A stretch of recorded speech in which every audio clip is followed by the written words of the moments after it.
And it was just a mindset too. I remember one of our first conversations when my wife was on the phone. She was like, "It's weird to like do the LLC like this because it doesn't make sense to her." But you said no, you have to treat yourself as a business because you're not selling them a good, but you're providing your services, and so that's the business. That's what it's selling. And so just sometimes it's a mindset shift. Like, hey, you're actually a business. So.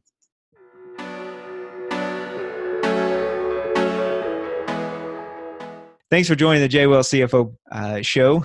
I am Jeremy Wells, your host, and I've got with me my guest today. This is Spencer Norman. He is a software and web developer, and so happy to have you on the show, Spencer, and looking forward to hearing your story, man. Glad to be here. Thanks for taking some time. Good deal. Good deal. Well, thank you for being here. So let's just get started. So tell us about your business. Tell us about what you're doing, how you're helping people. Yeah. So as you said, I'm a web or software developer. So it kind of goes a wide array of things sometimes. On a day-to-day basis, I really have essentially one big client, which I deal with quite frequently. And the other stuff are more side projects, or I picked up a couple of contracts here and there. But like I get paid 1099 from everybody and stuff. So it's my own deal, but I do have a pretty steady one client, so that's helpful. Good deal. Good deal. So how'd you get started in this? Yeah, so I live in Baton Rouge, Louisiana. The tech hub of the U.S.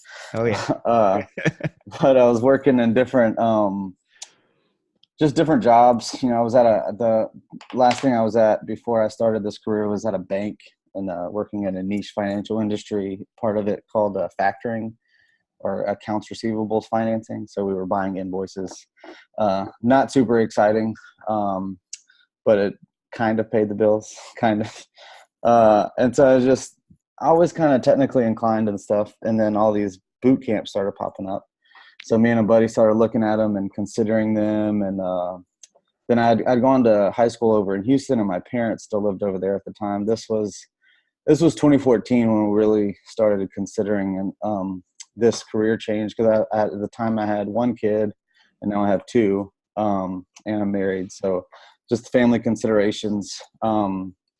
But when the iron yard popped up in Houston, I was like, oh, this might actually be feasible. Because like San Francisco, New York, Chicago, all would have been great if I was single and stuff. Yeah. But that just was going to be a hard thing to accomplish. I So the feel you iron on yard, the career change with a wife and kids, man. yeah, it's not the easiest thing. But so the iron yard popped up in Houston, and I let my buddy try it out first for me, and Right. he ended up liking it, and so then we're like, all right, well, let's do it. So January 2015 is when I went through the iron yard. So it was 3 months. So March is when I finished, and that was a whirlwind. I mean, it's 3 months of pretty nonstop while you're there.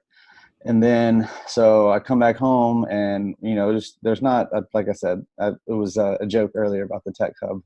There weren't a ton of opportunities, especially because I learned it was a back end focused Ruby on Rails, full stack, but definitely focused on Ruby on Rails, and that's just not a lot of jobs available here in Baton Rouge. And so, but I started applying everywhere just to see what happened, and came upon this opportunity. It was a contract job, but it worked out, and I've stuck ever since. So Good deal. uh, Good deal. Yeah, no, I can definitely feel you on the career change with kids, man.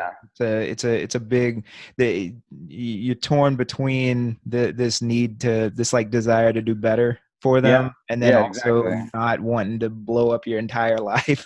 Yeah, Now that right. other Like, people depend on you. Yeah. yeah, taking on the extra debt and the not working, so you're not bringing in money. And luckily, we had some assistance from my parents and stuff, which helped. But but it was a risk, and it paid off. So that's been good. And there was an instance, and I think the first time I came home it was either 2 or 3 weeks, but I came through the back door, and Isaac, my son, was not quite two, I think, but he came running up to me, and it was just one of those instances. I don't remember a lot from that time because it was so crammed and a lot of stuff going on, but that was one. And I was like, okay, I got to finish this and make it Yeah. worthwhile.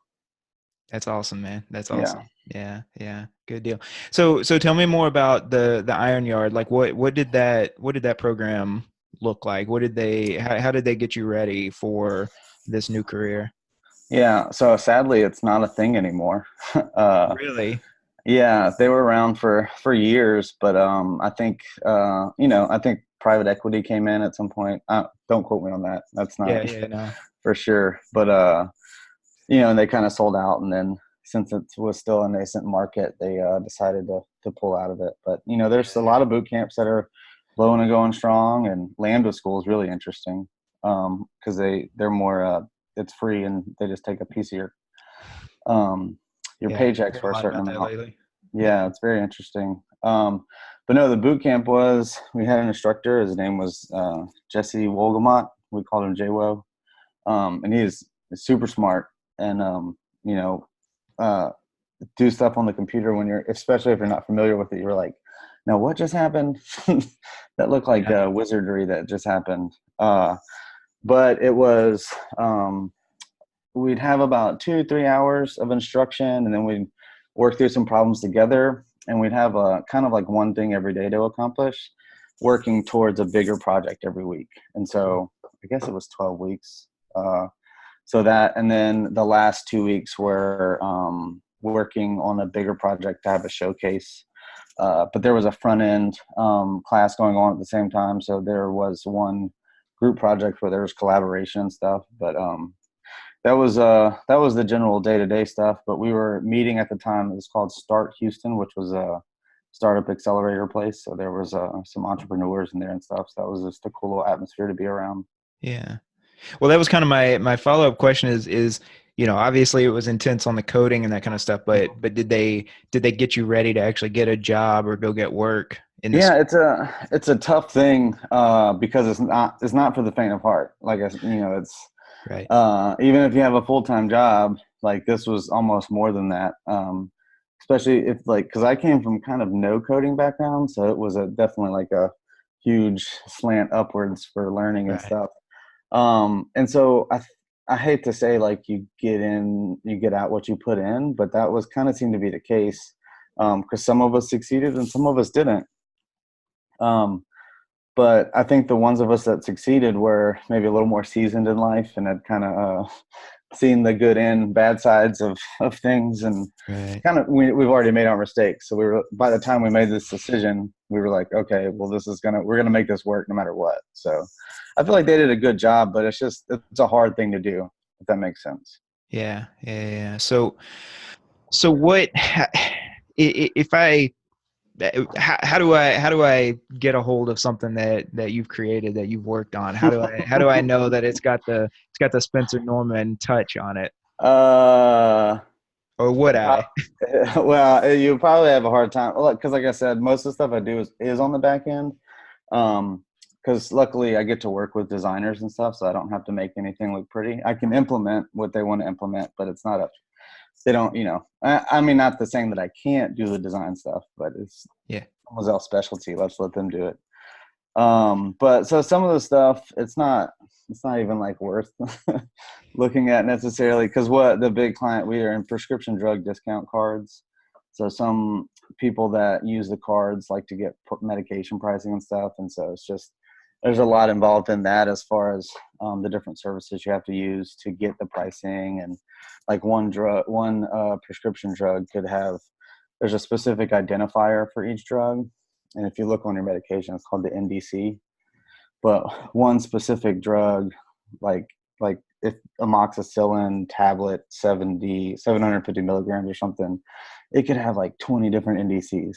And so then you're Oh, like, which NDC do we use? Because that's how all of the PBMs get the pricing, set the pricing at the pharmacies and stuff. Insurance companies use them too, but it just all depends, and it's per NDC and stuff. So there's a lot of weird stuff that goes on. So it's not necessarily a lot of exciting stuff that I get to that like most people would find exciting. I know way more about the industry than I ever thought I would. yeah, uh, right. Like not just coding, but sounds like you're yeah. some pharmaceutical kind of stuff. Well, So so yeah. so yeah. Well, I just like, that's what one thing you don't like. No one ever warns you. You're like, oh, whatever. If you because software is everywhere, like people use it. But whenever you're building tools for a very specific thing, like you're about to do a deep dive on that topic Yeah. for as long as you're Right. working on it. So So you're not just building a website that's a canned kind of thing that anybody could use. It. You're yeah, actually like building something yeah, that is industry specific that is yeah, push that industry forward. yeah, yeah. Wow, that's interesting. I mean, you're helping this company that's making it easier for people to get Yeah, I the mean, it's a weird thing because it's a free program. right, uh, right, and so you know, um, it can come across as a little weird sometimes. We're like, no, like literally you can pay less for your prescriptions if you present this card. right. So there you Yeah, go. I've seen those and just kind of always wondered like how, Yeah, because you know, yeah, it's a I get coupons, right? Like, yeah, somebody's just giving you a discount, but to yeah, say, no, you can straight up get this for free or whatever, that it just seems like an interesting business model. yeah, yeah. And it's a lot of middlemen in between the whole thing, so it's kind of Right, interesting to right. figure out and find out. But because there's just a ton of medications, and especially when it gets into a generic phase, there's all kind of suppliers, and Yeah. there's almost 70,000 pharmacies and Wow. stuff. So So you're putting together sort of the engine that's going to put all this data together to connect yeah, people with to these let people discount know cards to when they the might could expect to pay and stuff like that. Yeah, and gotcha. to find Gotcha. some pharmacies and stuff like that. So, and there's Wow, some man. internal tools that come in with like utilization on the cards on the group numbers and stuff, but that's all like back end, like front back office stuff. So Yeah, gotcha. Gotcha. Well, that's cool, man. Yeah, I it's a didn't whole world I didn't even know existed. So it's yeah, yeah, right. You just kind of stumble into it, right? yeah, Like, yeah. yeah, So I guess I tell you. So how did you get hooked up with this company, and what was working with this company like when you first started? yeah. So like I said, there wasn't exactly a ton of like my wife is from Baton Rouge, so we were kind of wanting to stay Yeah, in the area and stuff. We were willing to do what we needed to do, but I happened about a month after like I said, I finished, come across this and applied. And so I got to work with a much more senior developer at the time, which was super helpful. But then he moved to Seattle, I think, and started working somewhere else. So then I got to take over a bunch of projects, and I was kind of thrust into a more senior slash lead role earlier on than I expected, but it definitely pushed me in a lot of ways. And so that was it was a little bit of a roller coaster, but it was good. It pushed me to learn a lot and just push my development skills and my planning skills and project management skills a lot. So yeah, yeah. yeah. Gotcha. And so when they first brought you on, did they hire you as an employee or did they just start contracting the work out to you? No, it's been contract It's from always from been contract. So yeah. So not only were you starting this whole new career, but you were also starting a business at the same time. What was that yeah, like? unbeknownst to me a little bit. I was Right. unprepared for that. So You and every other contractor out there, yeah, pretty much. yeah. That was at first I thought it was awesome. And now I think it's awesome, but there was a time in between where I was like, this is not awesome. uh, What made it not so awesome? well, because I would put money away for taxes and then something would happen and I was like, oh, taxes are in April, we'll take care of that later. Right. But then after a couple of years of that, you kind of wait, I'm in a bigger hole than I really imagined. So yeah, that's the kind of not awesome part The whenever you're IRS will do that to you. unknowing. Yeah, the IRS will do that to you. Yeah. Yeah. So when you were working before, were you an employee before you made Yes. this Yeah. switch? Just all Yeah. W-2. So you were just Yeah. kind of used to it just being taken care Yeah. of by the Yeah. It time. was good to go. Yeah, yeah, right. Yeah. So yeah, so when you first started, I mean, yeah, the taxes were a big part. What about anything else? What about, just like bookkeeping or anything like that? Was any of that? Yeah. No, it was not on the top of my mind because I don't necessarily have a ton of expenses, and so it wasn't wasn't top of mind. And I really just didn't kind of understand what I should be doing versus what I shouldn't and stuff like that. So, Yeah. and when I say I didn't think I had that many expenses to start with, if that makes sense. Right. Right. And so that was, and insurance, my wife's a teacher, so we were on her insurance plan and stuff. So that wasn't a super big concern. Yeah.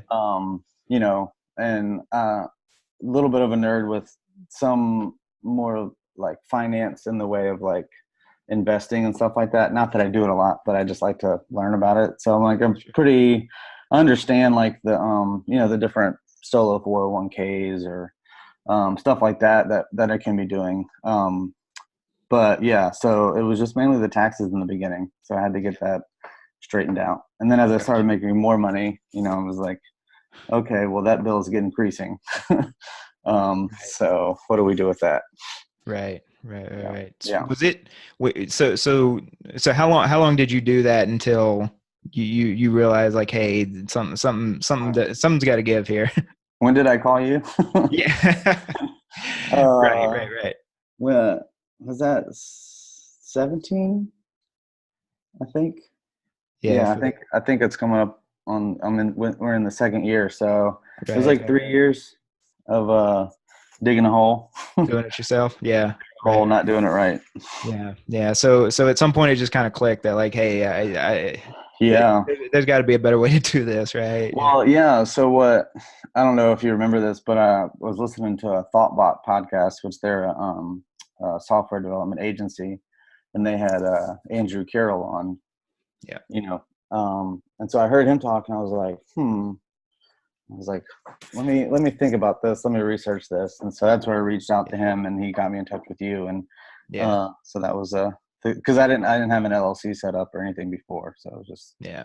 Yeah. all straight contract stuff. Yeah. So Andrew's been a great mentor to me. He's been great to work with, and yeah, I kind of got lucky just getting in touch with him when I did, because he was starting to grow to a point to where he needed somebody else to start Take some taking of on the new load. clients. Yeah, and it just kind of worked out that yeah, people were coming to him, especially in your field, that tech Yeah. field, and that kind of thing, because yeah, so much of your industry is paying people as contractors instead of employees, and yeah, it's a pretty common thing. You get a year or two into it, not It's understanding naive. that your Yeah. company's not taking care of you the way they would Yeah. if you were an Yeah. employee in terms of the taxes and all that.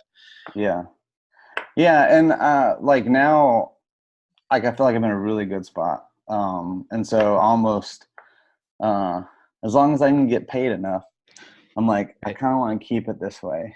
You know Yeah. what I'm saying? Yeah. Really. Really. Just, because I think it has so many benefits to it as well. So, but you just have to be prepared and know you have to do some background, and like working with you it's been super beneficial because I don't have to worry about as much, but I know stuff's being taken care of. Yeah. Yeah. Well, that's So, that's what I aim to do, man. I try to make it that way. Try to make it that way. So, when I so get a letter from the IRS, I just need to be I'm like, hey, sorry. I don't know what this is. I said, when Yeah. I get a letter from the IRS, I need someone to be like, okay, this is what it means. You're okay. It's like, okay. Yep. Yep. Right. I can't guarantee you that they won't come back and say you owe us some No. money, but I'll at least like make that as small a Yeah. number as I can and make sure Yeah. you know why you're paying it. Yeah. I Yeah. mean, for sure, for sure. Yeah. I mean, so when you first got into this, did you see yourself with a corporation, with Mm, payroll, with no. bookkeeping, with all this? No, I did not. Like, it's still so weird to run payroll for myself. Like, okay, I guess I'll take my money back. Yeah. Yeah. uh, But it but ends up being worth it, right? it's so worth it. Like, Gusto just makes it super easy and sends off Yeah. the tax money and stuff. Cause I'll be like, oh man, have I paid enough in taxes so far? And then I go look, I'm like, oh yeah, I've been paying, every time I run payroll and stuff. So, Right. Right. um, Right. yeah, but I did not see it, but I like it because I've always, wanted to kind of run a business and have my own thing. And obviously, I don't have any Yeah. employees outside of myself, and stuff. But this sets me up for even for just side projects. It's a lot easier for if I buy a rental property or something now, or whatever. I have something I can roll it up under, and treat it as a legitimate business and stuff like that. So Absolutely. Absolutely. yeah. So yeah, you say that's a goal. Like where do you see, uh, where do you see, your business, a few years, 5 years from now? Yeah, so it would be, I'm always thinking or dreaming about what to do next. Yeah. Uh, and so, yeah, there's a couple of side projects. I guess I won't give too much away because I'm not the only Sure. one involved, but, Yeah. Yeah. that I would hope would take off, a little bit, and they would be more companies than just, more than, whereas like I'm fully contracting now, whatever, Sure. those would be more companies, but it'd be stuff that I would have, played a huge role in building and stuff. And so hopefully those take off a little bit. Yeah. You see getting to the point to where you need to bring on help, that kind of thing? Uh, no, because well, I work with a couple people, but they're contracted through the company too. Yeah. And so the workload isn't fully on me and stuff. And as Gotcha. we do different things, we can increase, our payout some without having Yeah. to really, because like I said, it's a pretty good setup. Yeah. So we don't have to worry about too much as far as like, Gotcha. I could see at a certain point, but that's not in the future, not in the immediate future for sure. Cool. Cool. Good deal. So just keeping it a Yeah. one-man show for a while. Yeah, for now, unless some of those other things take off, but we'll see. Gotcha. Gotcha. So besides I mean, obviously the financial issues are a huge thing, but besides all that, what any other kind of like challenges that you faced in getting this business going and getting it taken off? Um, just learning. It's constant. It's a constant battle, which for me it's awesome because it's fun to do that to me. So it's just always something different, always something new, and just communication. Whether it's not, you don't want to over communicate, but you certainly don't want to under communicate and like properly communicate. So like learning different people and how to communicate specifically for those people, if that makes sense. It's been a big thing that has helped a lot of stuff. For sure. Yeah. I think Yeah. that's probably something that's common between both our fields, right? Is because, Yeah. yeah, I think the stereotypical image of the tech guy is just, just you're just back there, just typing Yeah. away or Yeah. moving wires Yeah. around and stuff. And accountants kind of, we kind of get looked at similarly. We're just Yeah. crunching numbers, right? But Yep. but it ends up being much more of a people business than I think Hmm. Hmm. people realize. Like Yeah. you've got to deal with these people you're working with. You've got to deal with the people paying you. I've got to do the same thing. I've got to deal with clients, and if Yeah. I can't deal with the people, then I'm not in business anymore. Yeah. It's all people business. Yeah, yeah, right. Like Most it of the is. time. Yeah, Yeah. for sure, for sure. So if you could go back to yourself, 3 or 4 years ago when all this was first getting started, what recommendations, what advice would you give yourself 3 years ago, 4 years Uh, Pay your taxes. ago?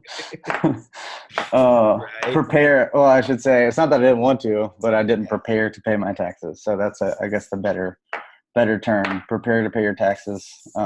Make the quarterly payments, but just set up the LLC a lot sooner. That's what I would have done. Yeah. And when I first started, I wasn't making a ton of money, so it was I was like, oh, my tax bill will be nothing. But Yeah, yeah. There is kind of it's a timing issue, right? yeah, Because like as soon as you realize that you're making enough to warrant all of that, I'm like, oh is dang. when you owe a bunch. Yeah, right. Yeah, yeah, that hole is already dug. To notice the hole, it has to be big enough, I guess. Right, right. Yeah, there's always this level of, somebody who's in a situation like yours where they're a contractor and they're just kind of getting started in that. They've been doing it a couple of years maybe, and they finally get to the point to where they know they need an accountant, but it's like a little bit too late, but Yeah, then also it's never too late, right? So right. it's that, Exactly. yeah, Yeah. yeah. It's that it really is a timing issue. And it was just a mindset too. I remember one of our first conversations when my wife was on the phone. She was like, "It's weird to like do the LLC like this because it doesn't make sense to her." But you said no. You have to treat yourself as a business because because you're not selling them a good, but you're providing your services. And so that's the business. That's what it's selling. And so just sometimes it's a mindset shift, like, hey, you're actually a business. So. Yeah.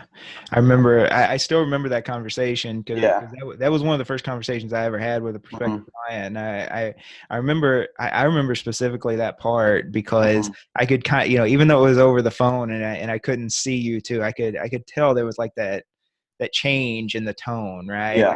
Like I Yeah. could tell then I was like, I think I've gotten them to buy into this. Yeah. Well, yeah. And I was bought in because I was like, I need some help with it. But like I said, I had, heard Andrew and did all this research. And so Sarah was just kind of coming in blind, but you were, did a really good job of helping her see what we needed to do. Oh, that's awesome, man. It's awesome, man. I'm Mhm. glad it's worked out. Glad it's worked out. Looking forward to just keep seeing this growing and keep seeing this take off. Because I know you two, you and your wife have made a lot of big strides over the last, just these last 18 months Absolutely. that we've been working together. I mean, you've been telling, coming back to me every few months saying, hey, we made this leap, and it's Yeah. been great to watch and be a part of that. Well, it's been a fun ride once we got on the right track. Absolutely. Absolutely. Right. Right. Good deal. Well, so if any of the listeners want to reach out to you, find out more about the work you do or how you got into this or hear more from you, how can they get a hold of you? Yeah, the easiest place would be at spencernorman.io, and it'll have. I'm not super active on Twitter. I guess I'm a little old, but it has Facebook, Instagram, Twitter, all that on there, and I Gotcha. think you can submit an email right there and stuff if you wanted to. Good deal. Awesome. We'll put that in the show notes and in the description so people can go to that if they want. So anything else? Any last words you wanna share with the listeners? Uh, I don't know that I have any wise words to say. Don't be afraid to ask questions, I guess. uh, and just do some research, especially if you're getting a 1099. Just go talk to somebody, like, hey, what do I need to do with this?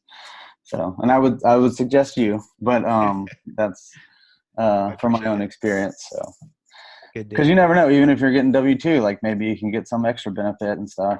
And like, I'm convinced if I made the same amount of money W-2, I wouldn't be bringing home as much. Now there's the total compensation with um, insurance and retirement and all that. But like, as far as like straight cash to brought home, the way I have it set up now, it helps a lot. So Right. Right. Yeah. I think you it's never know. yeah, it's the benefits are the biggest part of it, but it's like that people don't realize with their Mhm. compensation, but there a lot of times you're talking 20 to 30% of your Mhm. compensation is in benefits, money that you're not going to see either if you get really sick and need to use that Yeah. insurance or until Yeah. you hit retirement, right? Yeah. Yeah. Right.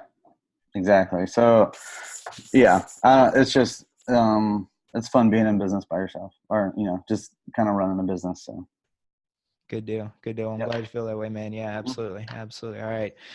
Good deal. Well, Spencer Norman, thank you so much for being on the JWell CFO show. It's been great talking to you. It's been great. We've been working together for about 18 months now or so, Yeah. but getting to know you a little bit more and Yep. appreciate you coming on. I It's no problem. I appreciate everything you've done for me and stuff. So it's no problem. Good deal, man. Good deal, So, man. All right. Well, thank you very much. all right. Talk to you later. Yeah. Have a good one.